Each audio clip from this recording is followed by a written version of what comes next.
It's now official. Jacob Zuma is the leader of Umkhonto Wesizwe. This happened after the replacement of Jabulani Khumalo, who initially registered Umkhonto Wesizwe at the IEC.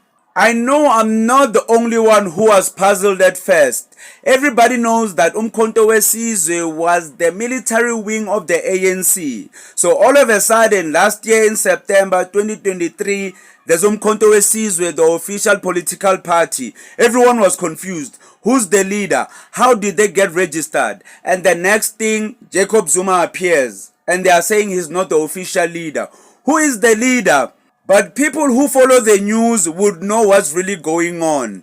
Jacob Zuma is a strategist. He couldn't just come out as a political party leader that is opposed to his old political party, which is the ANC.